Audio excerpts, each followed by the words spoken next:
Yep. What's that? Oh, thank you. Okay, cool. All right, so what is up, everybody? My name's Alex. I work at a company called WMD. We make modular synthesizers and guitar pedals in Denver, Colorado.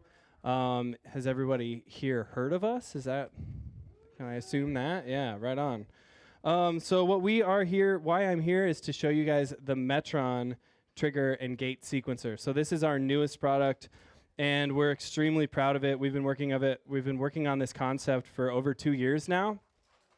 And it started with just this idea of never having to stop the sequence. So the idea was really just based on I want to be able to make patterns, and when I want to make a second pattern, I don't want to have to stop the first one. I don't want to have to stop and save. I don't want to have to do any of that. I want to be able to play for 4 hours straight and just never kill my vibe by having my clock stop or having my sequencer stop. So we've used, tons of drum machines and throughout the years, and we've just taken, we feel like we've taken like the best parts out of everything that we like and tried to leave out the stuff we didn't like. So the main thing we were focused on was just a interface, so just making it super easy to use. And so just to start out, I'm just going to play some music, and then I'll kind of explain the patch and just kind of let you guys know what I was doing there. And then I'm just going to go through a couple of the features of Metron and just like some of my favorite parts. And then we'll do a Q&A and some raffle and more pizza and beer time.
Thank you.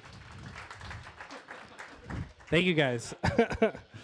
Yeah, so basically that is kind of the whole idea behind Metron, is the idea of being able to travel and just being able to move around and play lots of different styles, lots of different, I mean, we're trying to make this for everyone, not just for us.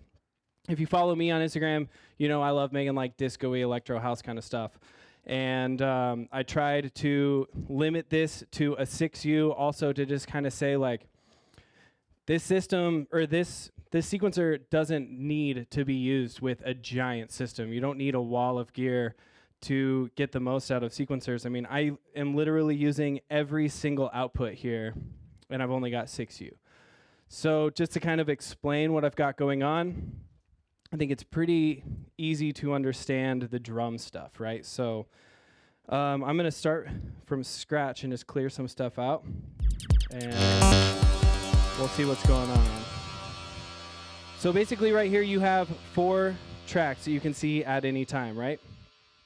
So in total, it's a 16-track sequencer, and it has 16 outputs. You can see 4 outputs at a time, and you can go out to 256 steps long, so 16 bars long of sequences. So super long sequences, and lots and lots of performance tools inside of here as well. So just to kind of show you what I mean, I just wanted to make a 16-bar sequence and try and do it in under a minute. So we're just going to do drums. I've got kick drum on my first channel, and then I've got accents on my second channel. I've got a hi-hat, 2 channels of that. I've got a Chimera and a fracture. So we'll just bring these up, and we'll do drums. There we go. We're going super fast, so I'm going to slow it down a little bit. And then we'll just do our hi-hats. And then we'll take our Chimeras.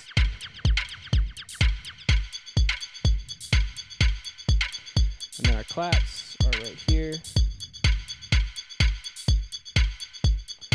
right, so there we go. We've got a 1-bar pattern. So now we're just going to go out to 8 bars, and all we have to do is simple button combinations.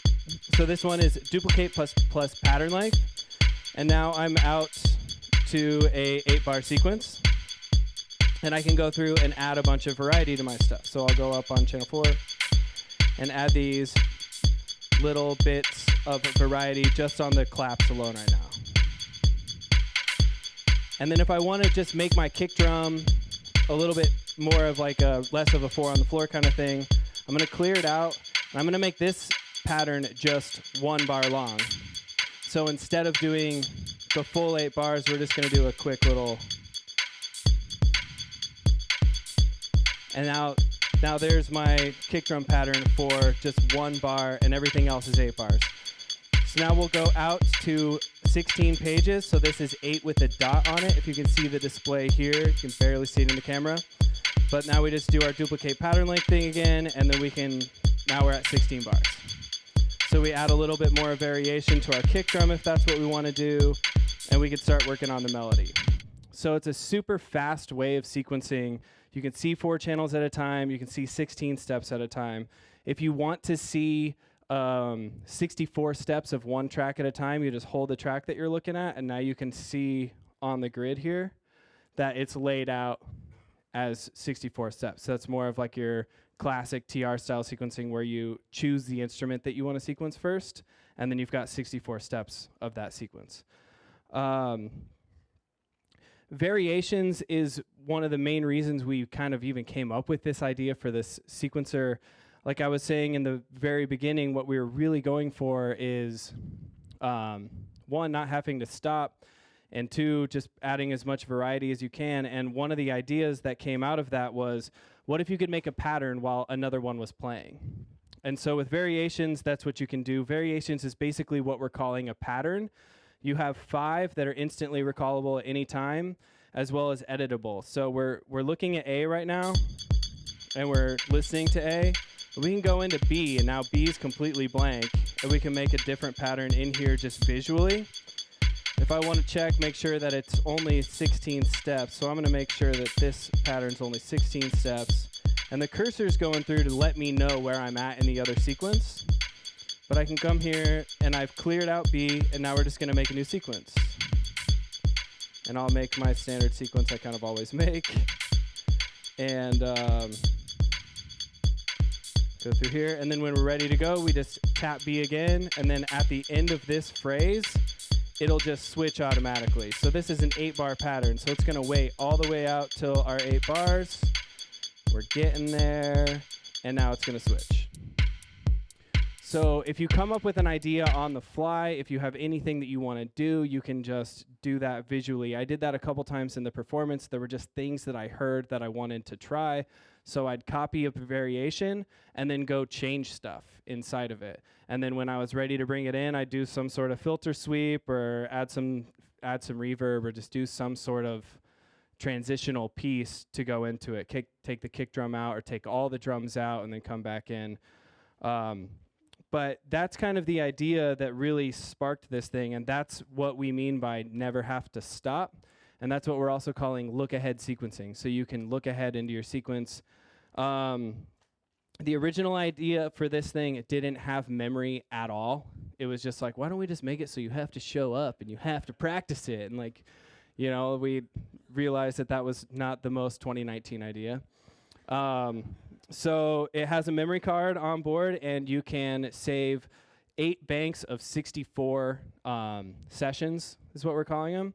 And the sessions is everything like your tempo, your variation, all the variations, and any data associated with all that stuff. So per track swing, stuff like that. All of that can be saved with a variation. So it's kind of what I like to think of it as is a starting point. So if I go into memory, you can see here the bright LEDs on my matrix are sessions that I have data saved in.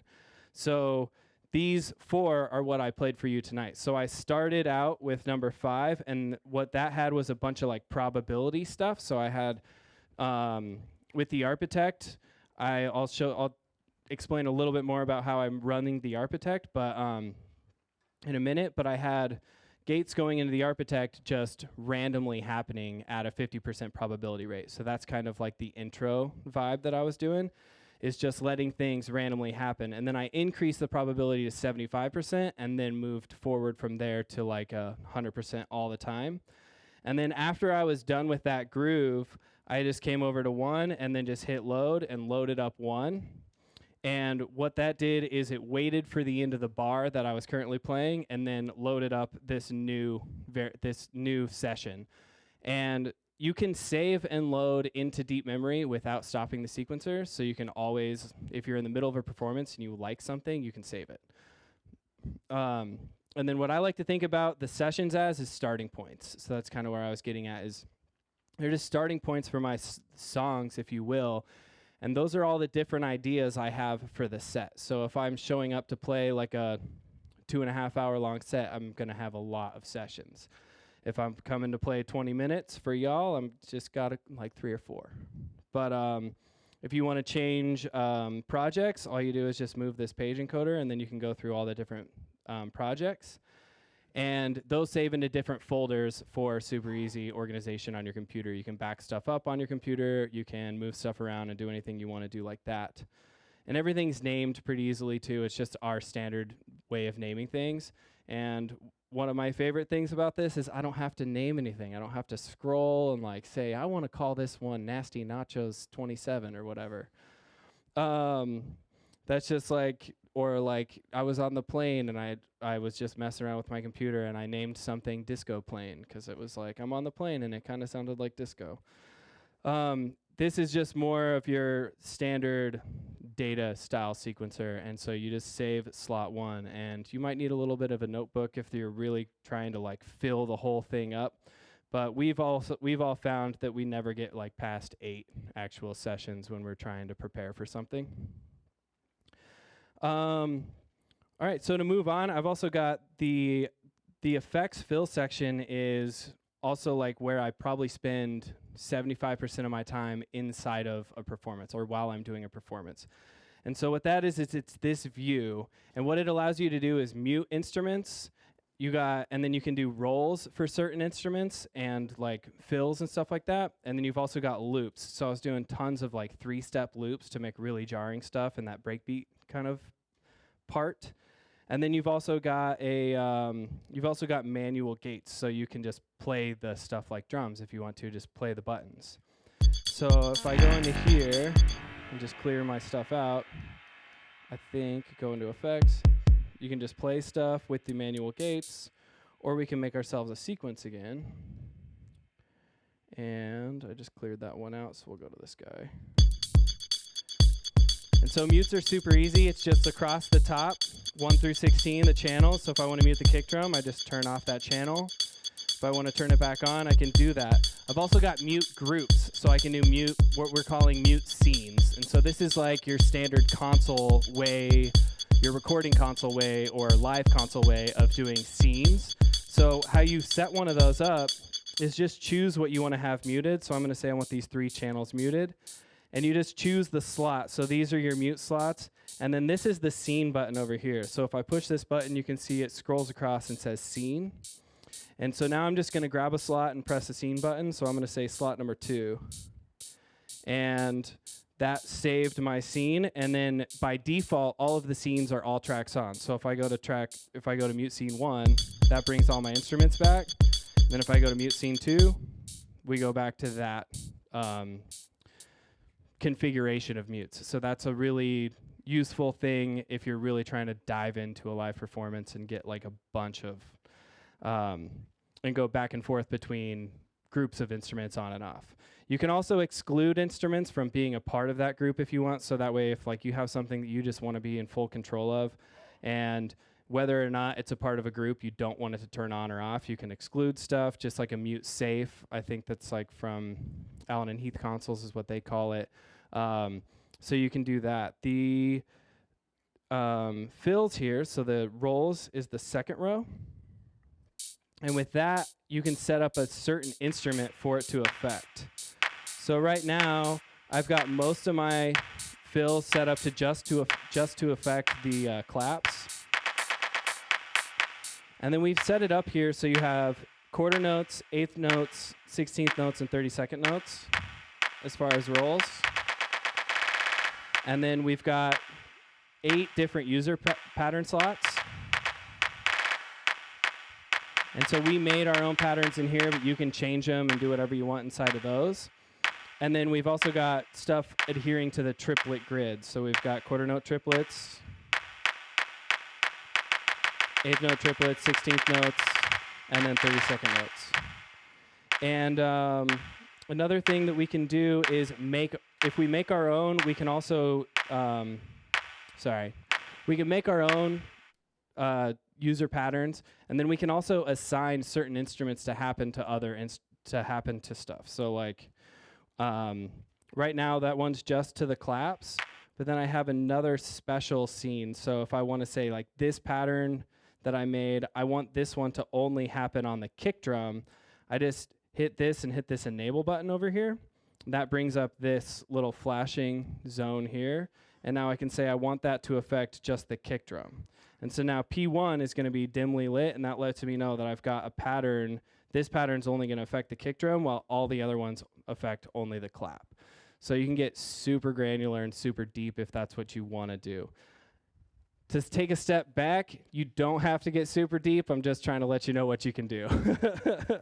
For the longest time, I showed up to gigs and played with 16 steps and just like never had anything saved, and we didn't have that effects page for a long time, and I had tons and tons of fun. So as far as like the simple sequencing goes, it's super, super fun. It's well worth it, and it's definitely like a really fun, nice workflow, but you can just get really deep with it. So that's just letting you know.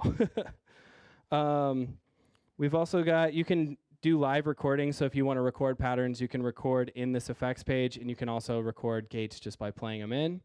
There's 2 assignable inputs as well. So if you want to do any sort of like logic, you can do logic and invert, and you can generate random patterns and stuff all from an external source. And then you can manipulate it with CV and stuff like that as well. Probability is a huge factor of this sequencer as well. It gets really, really deep really quick. The first thing you can do is if you just hold random and press either a track or a variation, it's just going to generate a random pattern.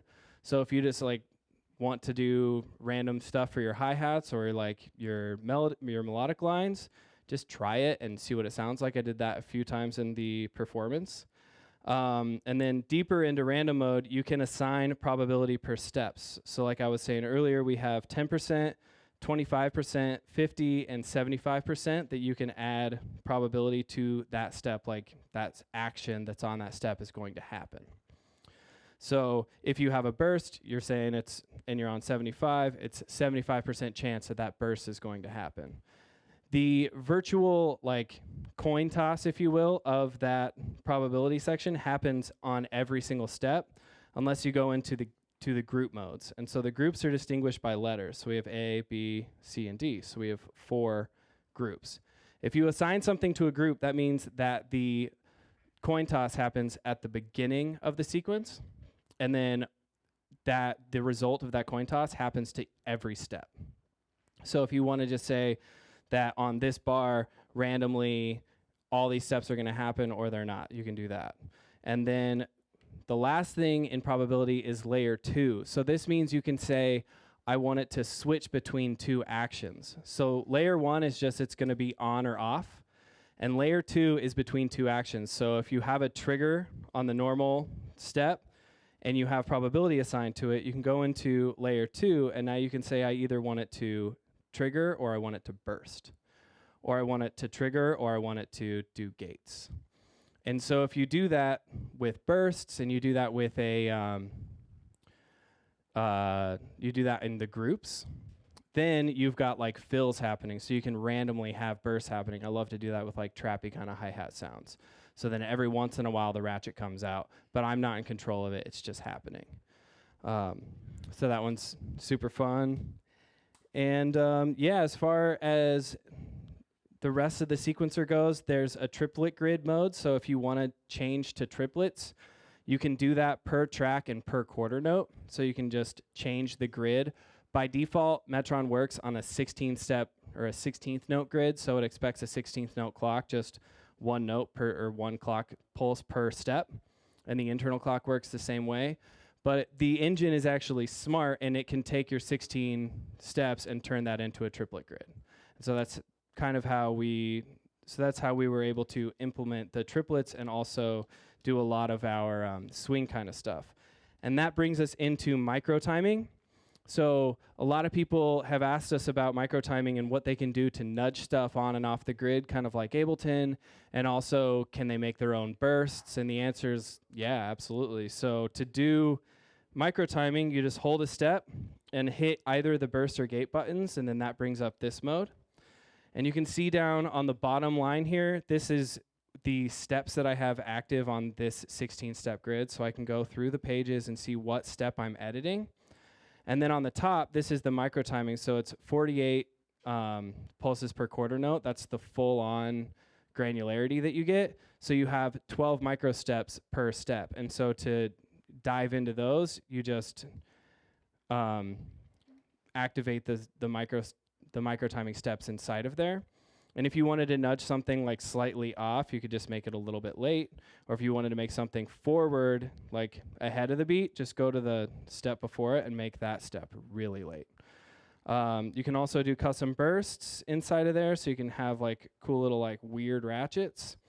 And then if two micro steps are on next to each other, then you're going to get gates. So that's how you can make just like the exact length gate that you're trying to make for a certain step.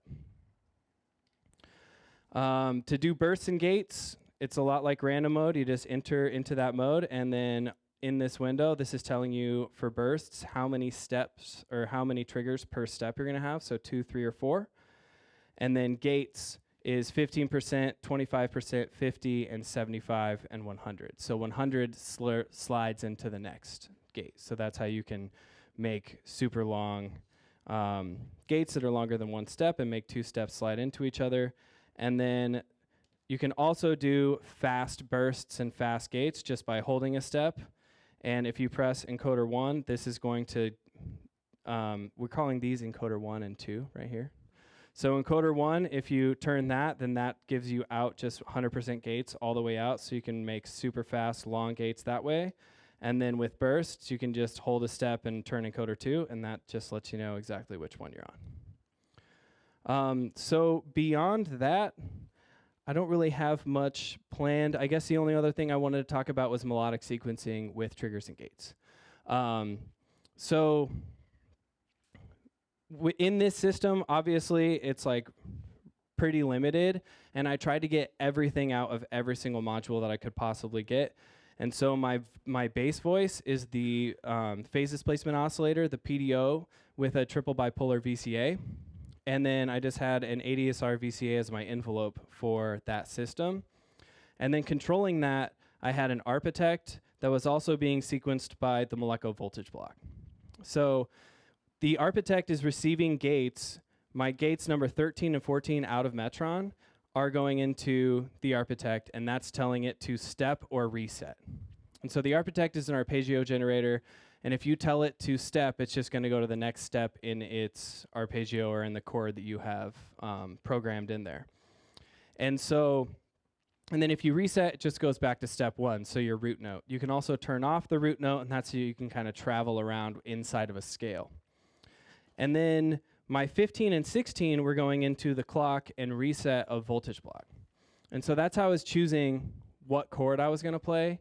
And I think I also had, I had root and transposition.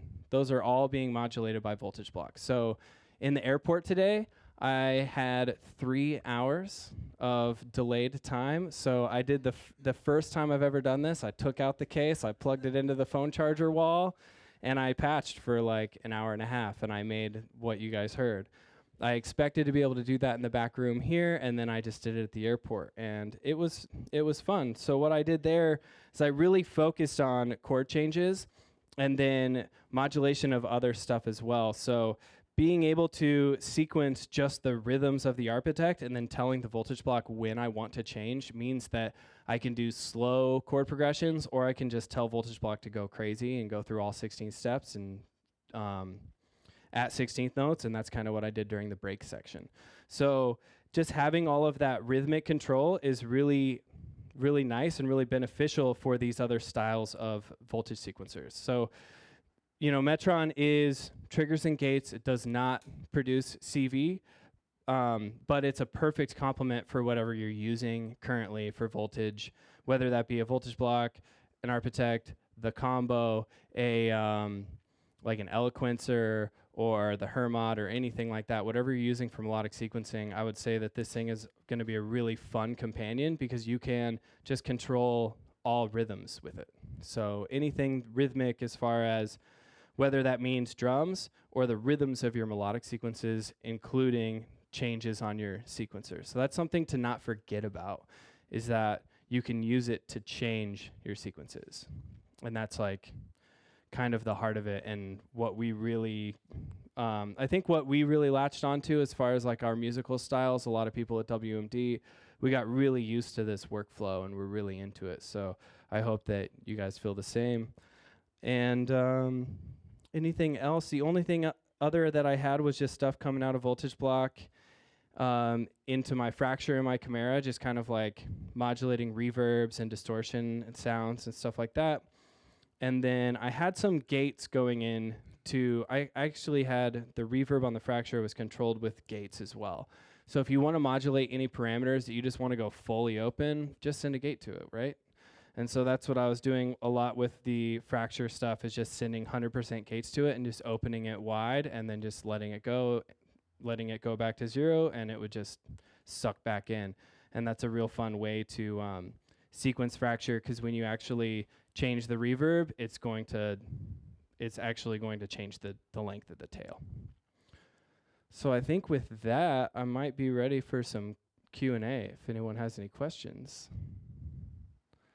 Start anything? What's up? Sure. What are the inputs on it? The inputs, these are the assignable inputs right here on the left. So you have a clock input, a clock output, a reset input, and then you have the 2 assignable inputs here, and then a dedicated reset out. And how it works is you also have, so right now I'm just using the internal clock, but with an external clock, you can send it resets. You can also send it like a densing style, like run signal, so the sequencer won't run unless there's a gate high in there. And you can also do that with the clock output as well. So you can have the clock be running, and then you can send reset signals out, or there's 3 different settings on how the reset works, and one of them is the densing style as well. So if you're using, like, I use the Squart Pyramid a lot, and that thing, it works really well with Metron if I'm running the clock out of the Squart the whole time, and then I just send it a run signal. And yeah, I use Bitwig with it as well. It's like, the thing syncs like really nicely. One thing I didn't get into is per track swing. That's something that just like blew up on Muff Wiggler, and so we figured that one out. So we're excited about that. Yeah. The run through the swing stuff? Yeah, of course. I kind of get in a whirlwind mode at these kind of things, of course, you know, so if you have anything you want to hear or just see, just let me know and we can work on it. So we'll go in here, we'll get our hi-hats going again.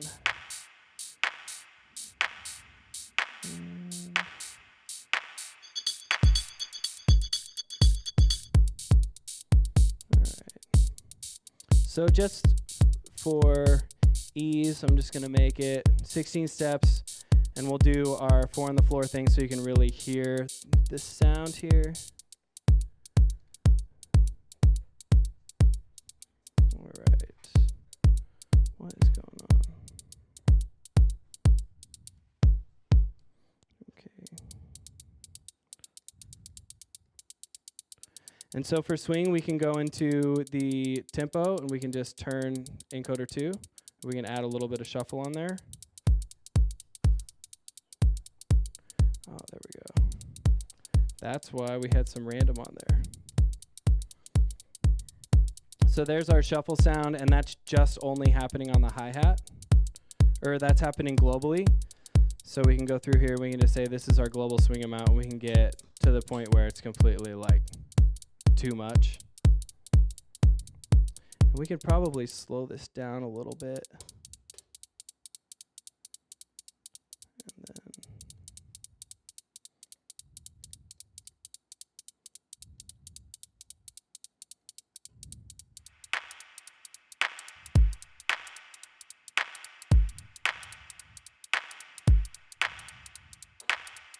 And then we can also add our bursts and stuff to those.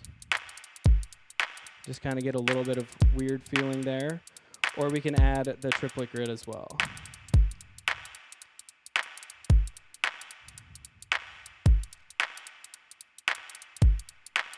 So one thing, and so that's just global swing. So now if we want to switch that back, we just hold tempo and hit encoder 2 again, and now we're going to go back on the straight grid. And if we want to do the per track swing, we just hold the track that we want to change, and then we move encoder 1. And now this is the amount of like micro steps that you're pushing the, I think it's the even steps off, whatever shuffle is. Sorry, I don't exactly know the technical one of which step it pushes off, but that's how you do the per track swing. So now we have that, and then we can say like our claps, those are straight, and our hi-hats are swung. Yeah. 8th note swing. Right now it's on 16th note swing. If you wanted to do the 8th note style, I'd say be more granular in the side of the sequencer. But yeah, right now it's just set to 16th.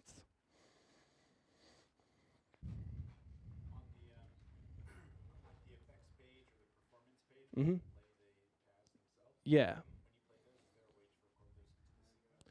Yeah, so what he asked was, can you do the effects fill page? Can you record those into the sequence? And yeah, you totally can. You can record everything except for mutes. Mutes was one of those things that we felt like you wanted to have those be just kind of a master setting on or off.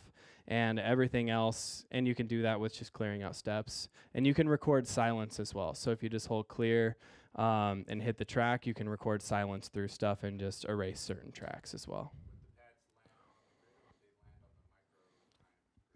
Right now, they are, by default, they are quantized to 16th notes. So everything's quantized. We're talking about different modes of quantization and stuff like that, but as of now, it's just 16ths. We had it on the micro timing grid, and we moved it around a bunch of different times. We went to 30-second notes, and we just decided to land with the default 16 for now. Another fun thing that you can do is we can go into the, if you're in the effects fill page, you can switch instantly. If you just hold effects, you can switch instantly between variations.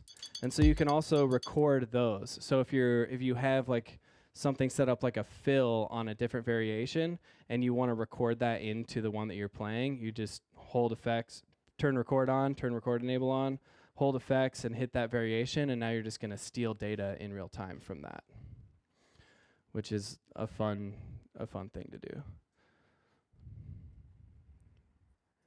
Yeah. Can you do polyrhythms? Yeah, so you can do different every track can be a different length. So you can do like polymetric stuff. As far as like actually doing different time signatures, you can do the straight 16th note grid and the triplet grid on top of each other.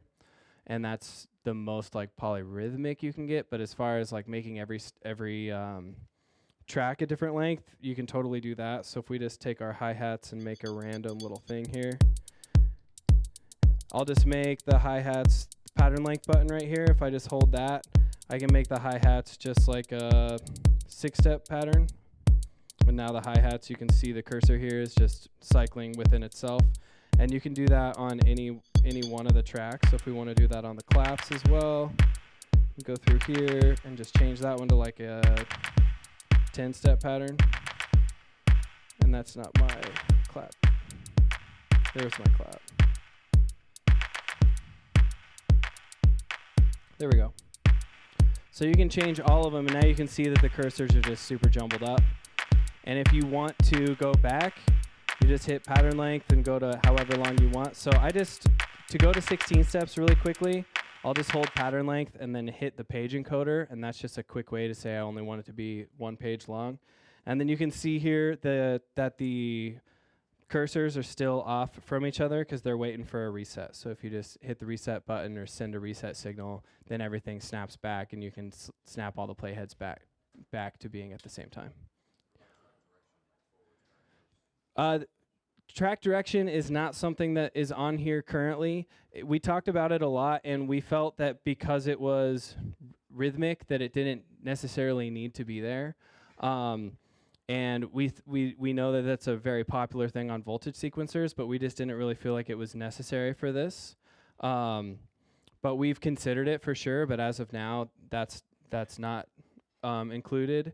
We also have contract and expand, so if you want to like do clock divisions and stuff like that, you can do that basically just by moving the patterns out, and there's a quick button combination to do that as well. So if I have this going and we want to make this halftime, we just hold the duplicate button and then hit expand, and then that just takes everything out to halftime. And if I want to bring it back, I've got there. If I want to go to double time, I just go to double time. And I can do this all the way until it completely destroys the sequence. And it is destructive, so when you get back everything at that point, if you got to that granularity, you have mangled the data inside of it at that point. So you're going to want to, you're either going to want to not do that, or you're going to want to just copy your variation and then move to the variation when you're done with doing that. But like everything that WMD makes, we're trying to give you the, every option as far and as fucked up as you want to go. So if you want to make stuff, if you want to mess up the sequence, we just gave you the freedom to do that. Yeah, one more time. As far as BPM, I don't know. Let's find out. If we go down to slow, we go to 10 BPM. It's the slowest. Let's see what the fastest is on the internal clock. Oh, we're getting there. 500. So I think Basec would be stoked about that. So yeah, I can go super fast. As far as running external clocks into it, it doesn't like audio rate very much, but it can go super fast. On the polymetric stuff, is there a way to have the various tracks have like a sync point where you have them shuffling and then have them like start at the same time at some point? Yeah, if you wanted to do that, I would do it with the reset signal. And so you can do that with the master reset and just send something external or send something from one of the tracks into the master. Yeah, and that just starts from step 1. And another way you could do that is with the assignable inputs. And with the assigns here, you can actually control what tracks that the assigns are going to affect. So right now, if they're all bright, that means that all tracks are affected by the assignable inputs. But if we turn some of the steps off, maybe all your ones with different track lengths, and then you send the reset signal into there. And again, you could do that with a gate from another track. Then you'd get everything starting at beat 1 on that.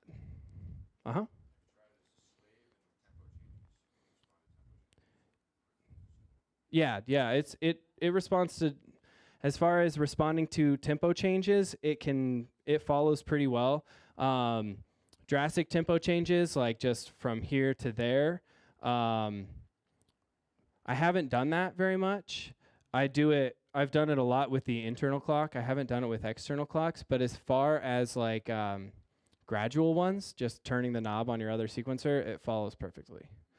So there might be like, because there is an internal clock divider doing all the microtiming stuff, there might be some sort of just like artifact from that, but I honestly don't know yet. Anyone else? It's going to be shipping, starts shipping today, really. So Perfect Circuit should have them by Monday at the latest. And they're going out. They are $649 is the going price. And yeah, we're super excited about it. So if you guys don't have any more questions, I'll be around to hang out, so you can ask me anything you want after this too. Before I let you guys go, let's jump in and do this raffle. So for the WMD side of the raffle, we brought the Volt, which is, I think, our newest module besides the Metron. It is a simple 3-in, 3-out offset that has 2 buttons, one for up an octave, so it just adds a volt to your signal, and one down, and then there's gate inputs for that as well. So I was messing around with that in the performance with Architect. I had my volt per octave signal going out of Architect into the volt before the PDO, and it's really useful if you just need an octave switch, is kind of how I was using it there. But you can also use it as a simple octave sequencer with 2 gates, and Metron loves it because it has so many gates. All right, so how do we want to do this? Spin it.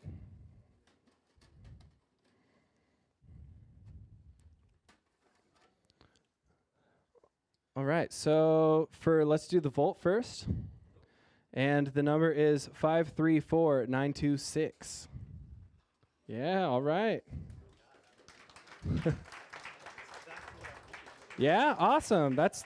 That's the best thing to hear with raffles. It's always funny when it's like, this is my first module. It's like, shit.